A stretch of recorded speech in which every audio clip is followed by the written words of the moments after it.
इस बार की दिवाली बहुत ही खासम खास है, क्योंकि जिस राम की याद में, जिस राम की कहानी से जुड़कर दीपावली मनाई जाती है, वह राम कई वर्षों बाद, सैकड़ों हजारों वर्षों बाद पुनः अपने घर अयोध्या में बने भव्य मंदिर में आ चुके हैं। बहुत जल्द ही उनकी प्राण प्रतिष्ठा होने वाली है, जिसको लेकर इस दिवाली को लोग खास तरीके से मना रहे हैं। आज की दिवाली पे जो हमारा कहानी एपिसोड है, वो भी आदर्श न्यूज भी इस दिवाली को बहुत ही खासम खास तरीके से मना रहा है। इसलिए आज की हमारी जो कहानी है वो दीपावली पर ही है। दीपावली की कहानी मानी जाती है कि जब भगवान राम अयोध्या लौटे तो उनके स्वागत में मनाया गया, खुशियों के दीप जलाए गए, तभी से त्यौहार मनाया जाने लगा। लेकिन इसके अलावा भी कई कहानियां हैं जिनके बारे में हम लोग नहीं जानते हैं। आज हम आपको दीपावली मनाने की 6 कहानियों को बताएंगे, 6 किस्सों को बताएंगे, 6 यादों को बताएंगे। नमस्कार, आदाब, सत श्री अकाल। मैं हूं शैलेश यदुवंशी और आप देख रहे हैं आदर्श न्यूज 108 का कहानी एपिसोड। आपको दीपावली की ढेर सारी शुभकामनाएं और सभी देशवासियों को दीपावली की ढेर सारी शुभकामनाएं। उम्मीद है कि आप खुश होंगे, स्वस्थ होंगे, मस्त होंगे। आज की कहानी श्री राम के वनवास लौटने से जुड़ी है। आज की कहानी पांडवों से जुड़ी है। श्री राम के वनवास लौटने की खुशी की यह कहानी जो लगभग सभी लोग भारतीयों को पता है।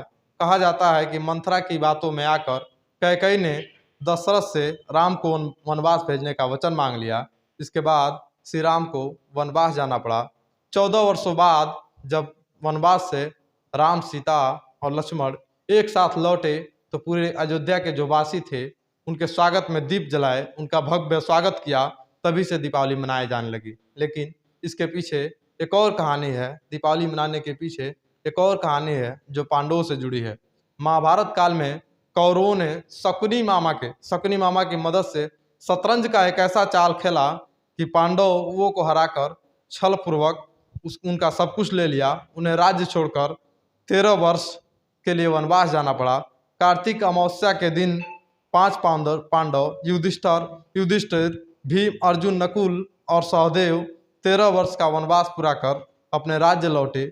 उनके लौटने की खुशी में राज्य के लोगों ने दीप जलाए।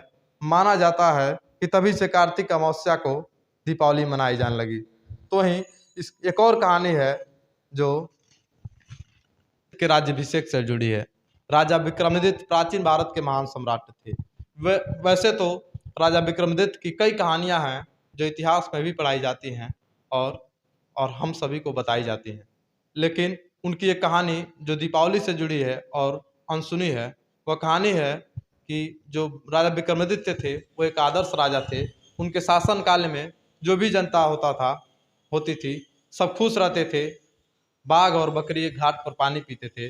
उन्हें उनकी उदारता, साहस के लिए जाना जाता था। कहा जाता है कि कार्तिक अमावस्या को उनका राज्याभिषेक हुआ। ऐसे धर्मनिष्ठ राजा की याद में तभी से दीपावली का त्यौहार मनाया जाने लगा। तो वहीं एक और कहानी है जो हम सभी को जानकारी है और हम सभी दीपावली के दिन लक्ष्मी जी को पूजते हैं और लक्ष्मी जी का घर में फोटो और इश्तेहार लगाते हैं। तमाम ऐसे जो सामान होते हैं उनकी खरीदारी करते हैं, साफ सफाई करते हैं। ऐसा माना जाता है कि दीपावली का त्यौहार हिंदू कैलेंडर के अनुसार कार्तिक महीने की अमावस्या को मनाया जाता है। कहा जाता है कि इस दिन समुद्र मंथन के दौरान, यह कहानी समुद्र मंथन से जुड़ी है। समुद्र मंथन के दौरान माँ लक्ष्मी जी ने अवतार लिया। माँ लक्ष्मी को धन और समृद्धि की देवी माना जाता है, इसलिए हर घर में दीप जलने के साथ साथ हर लोग माता लक्ष्मी की पूजा करते हैं और मिठाई बांटते हैं।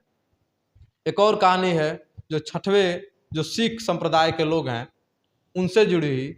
सिख संप्रदाय के लोग मानते हैं कि 6वें सिख गुरु की आज़ादी, इस त्यौहार को सिख समुदाय के लोग अपने 6वें गुरु श्री हरिगोविंद जी की याद में मनाते हैं। गुरु हरिगोविंद जी मुगल सम्राट के जहांगीर की कैद में ग्वालियर जेल में गए थे, जहां से मुक्त होने पर खुशियां मनाई जाने लगी। तभी से इस दिन को त्यौहार के रूप में मनाया जाने लगा और दीपोत्सव के रूप में जो सिख संप्रदाय के लोग हैं वो भी मनाते हैं। एक और कहानी इससे जुड़ी है, नरकासुर वध। नरकासुर वध से जुड़ी कई कहानियां आप लोगों के बीच गई होंगी, कई कहानियां आप पढ़े होंगे, लिखे होंगे, समझे होंगे और सुने होंगे। दीपावली से जुड़ी कहानी जो आज तक अनसुनी रही, आज की इस कहानी एपिसोड में आपको बताएंगे कि दीपावली त्यौहार मनाने के पीछे एक और सबसे बड़ी बड़ी कहानी है। कहा जाता है किसी दिन प्रभु श्री कृष्ण ने नरकासुर राक्षस का वध किया था। नरकासुर उस प्राग ज्योतिषपुर का राजा था। वह इतना क्रूर था कि उसने देव माता आदिति की बलिया छीन ली थी। देव माता आदिति श्री कृष्ण की पत्नी सत्यभामा की संबंधी थी। श्री कृष्ण की मदद से सत्यभामा ने नरकासुर का वध किया था। यह भी दिवाली मनाने का एक प्रमुख कारण माना जाता है। दीपावली की यह कहानी आपको कैसे लगी कमेंट बॉक्स में ज़रूर बताइएगा।